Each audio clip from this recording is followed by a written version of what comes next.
Hi, I'm Dave Sherwood, the CEO of Bibliu. I'm here to introduce you to Campus Convos, the podcast where we discuss all things tech and education. Hope you enjoy it. Please subscribe on wherever you listen to your podcasts, and please give a share to others interested in the space. Hey everyone, welcome back to Campus Convos. Joining me this week is President Vincent Solis from Brazosport College. We've known each other for a couple of years now. When Bibliu acquired the Texas Book Company, President Solis, I went out to campus to meet President Solis with the team to let him know we were very committed to ensuring the same great people remained in place and the same great service, and a bit more of a modern digital take to the partnership was brought in. And they were our first partner in Texas to really commit to digital and went pretty much fully digital. The store there is now looking quite different, I believe. Yeah. So I'm excited to talk to you a bit about that. So welcome. Thank you, Dave. Appreciate you having us on and looking forward to talking about the Bibliu Brazosport College partnership. Well, I'd love to understand a bit more about how you and your team thought about, because when we met, I believe you didn't have any access programs. So it was very much print was the standard, print textbooks. Yep. What was it the sort of convinced your team that going to equitable access or pretty much nearly 100% digital was the way forward? Well, there's a couple of driving factors. One, obviously, the innovation piece in terms of we need to continuously explore how we deliver all services to our students, whether it is digital content in our textbooks, as we did with Bibliu, or digital food lockers where students come in and have access 24 hours a day to 80 pounds of food every 2 weeks. They order that online. It's a digital process. They show up. There's no stigma to go into a food pantry. So everything from digital lockers to digital textbooks and everything in between, we are moving forward. In fact, tomorrow we have our kickoff to our planning for the year. Two of our very ambitious goals is that our students are going to be AI-fluent, AI digital, but they're also going to have the durable skills needed to be successful in a rapidly changing environment. So the big question that we're trying to solve right now is, what does a 21st century learner look like and how do we serve them? So for us, the genesis of the digital textbooks was really keeping pace with innovation, but there were also a lot of really great elements to the partnership that we had with Bibliu, particularly cost savings. There was tremendous cost savings for our students. We went from paying to individual books in each class, and the students had to pay for those. Now we get an all-access package. It's extremely affordable, so there was that cost savings on the student side, but there's also the ease of access to information that updates as the digital content gets updated. There's learning materials that are in there that are easier to track.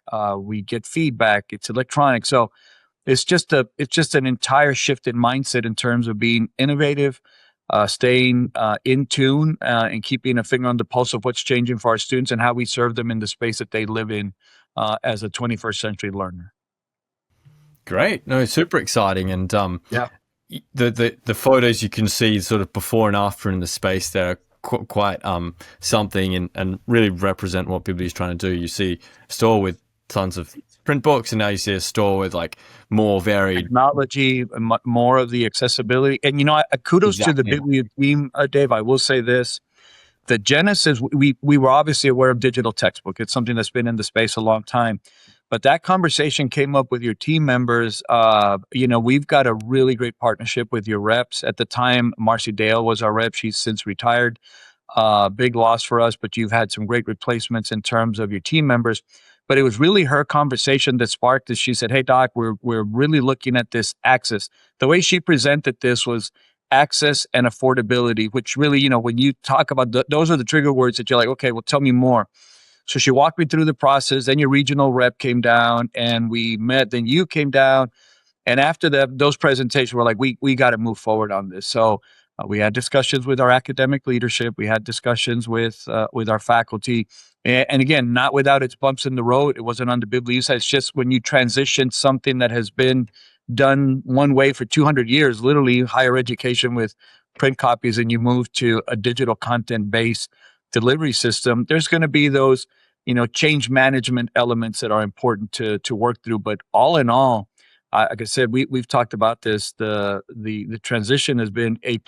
It's been really phenomenal for us in terms of access and affordability for our students. Super. And another thing I wanted to talk to you about was Marcy, actually, Marcy Dale, who is our store manager there, that, as you said, has recently retired. Yeah. She was with you guys for 24 years, I believe. She was here, a long time. And I gather about 100 people attending her celebration, her retirement celebration, which is least incredible. the entire campus. Yeah, the relationship that we have with Bibliu is more than a third party provider because of the team being on campus. They are essentially a part of the campus. We don't even view Bibliu as a third party provider. We view them as our team members. That's how close the relationship has been. Marcy Dale, who is your rep, phenomenal customer service. She literally was and still is, because she still volunteers on campus, even though she retired. I just saw her last week at an event. She was volunteering with some students, and point being is that the customer service has been just absolutely phenomenal through her efforts. But all the team members that are there, even now with her replacement, we were kind of like, okay, how do we replace someone like Marcy? You all, knocked it out of the park with another representative who's just this very focused on customer service. What do you need? How can we help? How do we make this happen for you? So it's been really, really positive. Fantastic. Yeah, and really proud to hear that. I pride ourselves on, I say, we look to create and build a team of A players, and it makes such a difference, right? Like in this world where so much is going online, and you and I deal with it both. And I will say this, Dave, also, it's more than the team on the ground. Your regional representatives, even all the way up to you. I know that you're an email away and the response is instantaneous, right? There's obviously some time difference in where we're at, but the communication, and fortunately we don't need to there's not too many instances where we need to reach out, but if we have had to, it's an immediate response. What can we do? How do we help? It's been just really phenomenal customer service. Whatever you all are doing to ensure that that's happening everywhere else should be replicated for all third-party vendors on college campuses. Great. Yeah, no, and it's such an important thing. I think there's such a push to move customer service to like chatbots and AI and outsourced overseas, all this stuff. Yeah. But actually, one of the real things we can all offer in an AI first world is good human to human connections. And, when you need something sorted in the campus store or otherwise, having someone awesome like Marcy there to help is so important. So I would say if it would have been that type of campus to AI relationship, it would not have gone well. But because of the relationships that we have with the people, from, like I said, the folks that are here with us who are part of the campus, we don't view them as they're interesting. We've got a couple of third party vendors that are like that. Our custodial cleaning services, for example, they're part of even though they're a third party provider, they're part of the campus. But the bookstore is a third-party provider that is also very much viewed as part of the campus. It's seamless, so we don't see them as, well, that's Bibliu. They are literally, they're involved in all of our activities, all of our functions, the events. They get our emails, etc. So, but that extends beyond the folks that are here. So, if it was an AI chatbot overseas relationship where the calls are going to a call center, this would not have gone as seamless and as well as it has gone because of the people involved. Totally. I think that's so important in this day and age, right? And so I've talked a little bit about like the culture and the talent that we try to aspire to at Bibliu. I'm interested to hear, President Solis, how you go about managing talent, building a culture in your team. Obviously, you're managing a massive team of administrators, faculty, etc.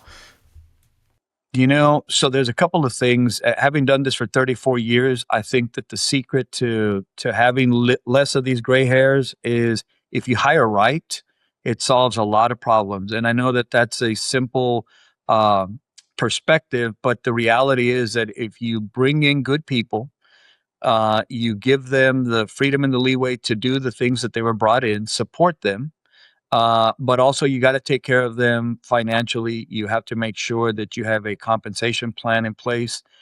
You have to make sure that you have a growth and development plan in place for those that want to, if there is a path forward. So we spend a lot of time.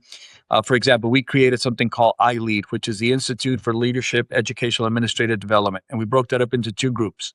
There are those that are on the classified side, which are like your secretarial, administrative support staff that want to move out of those roles into higher level roles.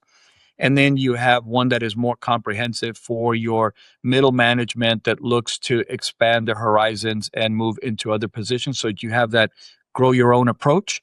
But for those seasoned folks that we have, like our executive teams, we spend a lot of money on and resources and time on providing access to third-party consultants that provide coaching, executive level training, support them at their conferences, get them involved in different things. So there's a lot of different approaches, but it all boils down to bring in good people, trust what they're doing, give them the freedom to do whatever they need to do to be successful, work with them to develop them, and find out what drives them. I think that as a leader, you also need to determine what motivates people. And everybody's different, right? So some people are driven by A, other people are driven by B. And I think that for any good leader is identifying a team that is talented, but also when you're hiring folks in the process. I'll give you another example. One of the things that we did, Dave, was we created a faculty staff leadership committee that reviews anybody who comes to campus that is going to be in a decision-making role. So if you're a director level or above, there's this third-party committee made up of faculty and staff. And what they do is they focused on scenario-based interview questions. So one of the things that we noticed, what people were showing up, and because of AI and other technologies, they've got these amazing resumes. They all sound really great. They had the responses to questions that were anticipated because of the AI tools. And then when you put them into place, we noticed that there was some lapse between what we thought we were getting versus the skill sets that actually showed up on day one. So one of the things that we looked at was, okay, how do we prevent that in the future? So that committee of 3 faculty members that are senior members on at the college and 3 staff members, any third party, any person who's going to be a director or above has to get through that committee before they ever come to the executive team for consideration. And like I said, what's different there is that those questions are much harder to anticipate because they are all scenario based. And what you do is you get to what skills do they actually have related to the position that they're applying for. And that has worked out really, really well for us because you get to weed out the folks that may not have the skill sets that you're looking for, but somehow got to those levels in the interviews process. And the candidates that they have put forward have been phenomenal. So we add people that we know are not only wanting to be a part of the BC team, but have all these technical and durable skills in their toolboxes to be successful on campus and ultimately in how we serve our students. Love it. Yeah, it's such an important thing. And I think you're right. Like hiring right is so key, but it's also the sort of thing that's easier said than done, you know? Absolutely. Whether it's like attracting the right people, like obviously doing the interviews themselves, it's all. And I think if people can figure that out, we'd all be really happy and really successful. But people also, can complicate the space. So I think for leaders, the goal is hiring people that are better than yourselves, right? So that's always really important. One of the questions I ask myself when I'm sitting across a member who's going to be a part of our executive team, the question is, can I out hustle this person? Right. I always ask myself, and I know sitting across the table, because that's one of I mean that as a compliment, as a term of endearment. People that hustle, that bring that grind to work, that are focused, that are determined for all the right reasons to serve our students with compassion, integrity, that character base. You'll know when you're sitting across them at that table. You can feel the energy oozing out of them, and we've made some really spectacular hires in the last couple of years that are leading our efforts. But Dr. Bacham, who you've met, so it's easy to come up with the idea, right? So Marcy presents this idea from the Bibliu side. I'm like, that's $1 million idea. But now how do you get it done? So that's when I go to the provost and I'm like, Dr. B, I said, there's some opportunities that she took that. And so having the idea is one thing, but making it happen is an entirely different thing. It was really her and Marcy that made that happen. The idea, digital textbooks have been around forever and a day, but getting it done the way they did it in a seamless approach, in a way that ended up being a great benefit for our students, worked really, really well. So it's because you have good people like Marcy on your end and Dr. Bacham on our end that made that idea a possibility. So it's all about hiring the right people that bring the skills, the talent, and the passion to serve students in a way that's going to help them be successful. Totally got you. And in terms of like hiring the right person, obviously got a lot of experience hiring people, managing people over the years. Like, how often do you think, like, you personally get the right person when you make a hire? I suppose, I guess I'm talking more about your like leadership team here, hires that you're like directly involved with. Yeah, I think that at least for the ones that I hired directly, which are my executive team, I've been extremely pleased with them. I couldn't ask for a better group.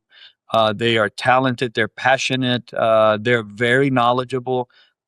They are committed to our students, and that's where that interview process comes in. I think the other thing that we've done very differently is when we, for example, I'll give you an example right now. We're hiring an executive director of our athletics program. It's a new initiative that we're launching, so we want to get it right the first time.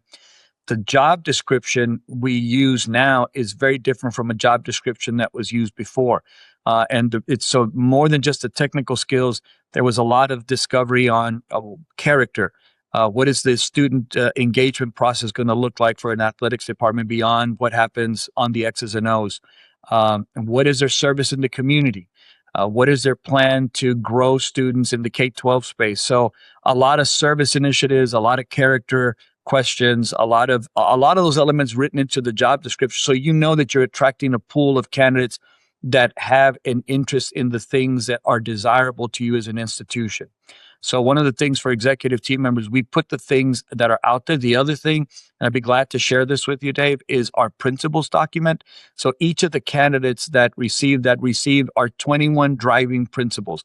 This is more than our strategic plan. That's our Vision 2030. They get that as well. They know what our 5 driving goals are and what we want to accomplish. But our principles document, which was recently developed through a lot of work that took place over the course of a year. We used a third-party consultant on these items. These 21 things that deal with entrepreneurship, the first thing that drives it is student success, having really great process that leads to really great outcomes. It's just a mindset of how we do our job, but those 21 principles drive our work. And we send it to the candidates that are finalists and say, before you come to campus, these are the things that we believe in. Are you aligned with what we want to build at the institution? That way they know coming into it that it's more than a job, that there are expectations, particularly for people making decisions. But that principle documents gives a candidate a really good idea of what's important to our board, what's important to our community, and more importantly, what's important to the overall BC team, because our focus is on making sure that we graduate students that are able to succeed and thrive in a rapidly changing world. That's really our focus, is how do we produce amazing 21st century graduates? I couldn't ask for a better faculty body. We have the lowest ratio of full-time faculty members in the state to student, which makes that really, really appealing to us. If you want small, personalized academic instruction by some of the best teachers I've ever worked with, BC is the place for those type of students. They thrive in that space because we've got really dedicated faculty members that have been here for many, many years. They are focused on the same things that we want, which is the success of the students, and we want them to be successful once they leave our doors. But we've got a really our faculty ratio is really low because we want to make sure that the students have that one-on-one discussions, one-on-one opportunities with the faculty. But the other thing is all administrators, Dave, on campus from the president on down, have an open door policy with a 24-hour response time to an email, a request. In my office, for example, short of me being in a meeting, even if I'm working on anything, my assistants know that if a student shows up or anybody shows up, a community member, a faculty member, anybody, we stop what we're doing and we meet with these individuals who are needing something, working on something, would like some information about project A, B, or C. We make sure that those high touch points are available for all of the members of the executive team. We believe in an open door approach to anybody on campus. Totally. I think that's so important. I mean, you and I were talking about this before, and how, like, I want to make myself available to yourself and anyone that needs it. It's so common these days. Again, sort of like the AI chatbot thing, but also in big corporates where there's all these gates and layers, and, you know, you can't speak to this person and that person. Yeah. And ultimately, you know, what you want is someone like Marcy day to day who's amazing. But sometimes it is important to be able to speak to anyone, right? Like a student come and speak to you about some burning issue. And also, I think it's really important. You hit a nail on the head about removing those obstacles, Dave. I think that's one of the things that these digital access points have done for students. We have really focused on removing obstacles. For example, student loans in America are, I think they're a scourge on society, right? This is one of these things that we struggle with. We did away with them. We're not, our commitment to our students is you are not going to get in debt when you come to BC. So we're just no longer going to participate in that program because we don't want our students getting into any kind of debt. We are very fortunate that our community supports us in really amazing ways so that we have the scholarship pockets of dollars for students to be successful. But to your point, remove the obstacles, remove the barriers to access to success. But that mindset and that philosophy needs to be filtered throughout the entire organization so that the people that can help a student be successful take the time to say, yeah, absolutely, I'll visit with Dave. What does he need? What can we help him or her with? So that we can get them across that stage and into the workforce, because it's a symbiotic relationship between our business and industry who need our graduates. Our graduates then have access to these really amazing, life-changing job opportunities with really great compensation. Average salary for people in our county here, Dave, in Texas, is $87,000. But that means that there's a lot of high-paying jobs. But to get those high-paying jobs, you need skills, and you need durable skills. You need people skills. We call them human skills. So our focus is that in each of our classes, we give people the digital literacy, that AI fluency, but more importantly, what does it mean to be a human being in the 21st century, right? And how do you not lose that connectivity? And that's the other thing, I think it's quite challenging for students too. Like, the more the world moves into these technologies, people can be a bit isolated, right? And it's just one thing for like me and you, we've established our careers and families and all these kind of things. But for a student coming through, I think it can be quite difficult.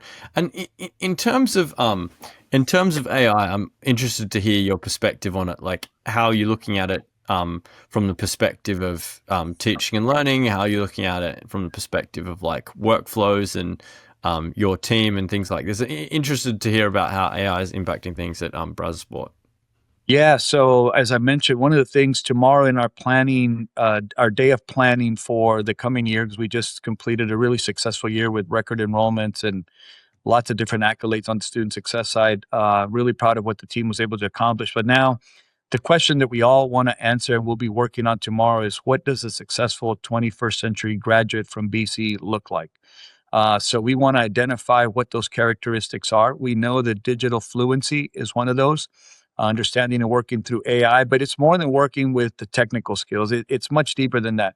We've had 2 iterations of our AI task force and one of the things for me, I am not a techie, in full disclosure, but I understand how important technology is. And some people refer to me as the AI president because even though I'm averse to the AI personally, I'm engrossed in it every single day, and I understand it, I think, intimately in terms of how its potential to change the trajectory for knowledge-based workers in particular. So you have to know it when you're in these positions of leadership. You just can't, put your head in the sand and say, well, we don't like the AI. We're not going to facilitate the learning that is required to be successful with something like this, a tool this powerful.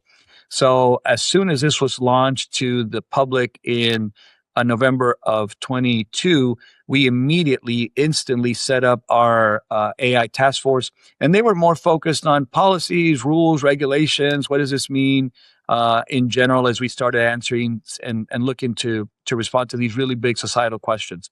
Now that as we move forward into the reconstituting of that group, AI 2.0 task force, which is mostly consisting of, it's about 80% faculty, because now we're focused on what happens in the classroom. But we are also going to be deploying a chief AI officer. We are working with a third-party consultant as well to help us develop the strategy. I think everybody understands how important AI is. I think everybody understands it's a tool, a very powerful tool for us to know how to use. But I think very few people can articulate, what does the strategy look like? What does the goal look like? For us, every single class, every single student, every person that we touch will have the human skills married to the technical skills that will help them be successful, with a key emphasis on adaptability. I think that the students that are walking across our stages now will need to have, more than anything, the ability to adapt, the willingness to learn. I think the other item that, if you look at some of the latest data that's out there, Dave, about value alignment, companies are looking for individuals that have a winning attitude, the desire to win at whatever it is that they're going to do, the desire to learn continuously. What's very different from today's student and when you and I were students, Dave, is they've got to change what they know every 3 years or so. About every 36 months, you have to unlearn everything you learn. You have to be willing to relearn and reskill. Then, right down the road, you have to forget all of that and relearn new information. The problem with that is that most people just don't do well in that kind of environment. They don't like the change that happens that rapidly. But it's neither here nor there because it is an item that we are all dealing with. And I think that for us, that 21st century graduate that is successful is going to have all the technical skills, but they're going to have really great human skills so that they can make themselves valuable within their organizations. But more than anything, a deep understanding that they need to adapt continuously. They need to learn continuously. They have to be lifelong learners. They no longer have the option. When I went to school, I said, I'm going to be an educator, and that's what I've done for 34 years. Today's graduate is not going to have that luxury. They're going to have to relearn things on a constant basis forever. I think the other thing that is happening with AI, Dave, that we all need to be cognizant of is that what it is doing to medicine and science is going to create longevity in ways that we haven't seen before, which is great for the lifespan. But that means that people are going to have to work longer because you're going to hit your midlife at a much later point in life. So you could potentially be looking at people working into their 80s and 90s and beyond. So as life expectancy expands, so too does the work life. So what are you going to do for the next 30 years for us? But for today's graduates, what are you going to do the next 40, potentially 50 years of your life? So it's all about giving them a platform and the tools that they need to adapt, succeed, relearn. But AI is in everything. Like I said, our strategies, it's in our classes. But the other thing that is really important to us is experiential learning so that we marry these two components together.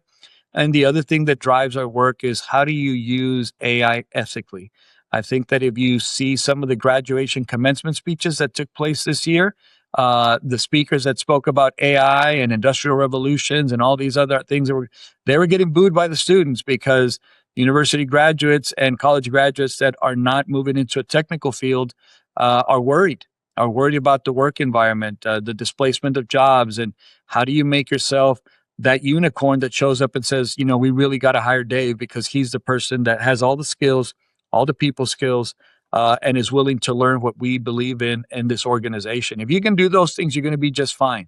If you're going to struggle at those things, the jobs as a knowledge worker, they're going to be complicated. I tell people, if you're a knowledge worker in the US or Europe, you view AI very differently than if you're a field hand somewhere in the third world. You can't wait for the robots to show up with AI and do the work that is menial labor, and you're having to, just physically, a very physically demanding job.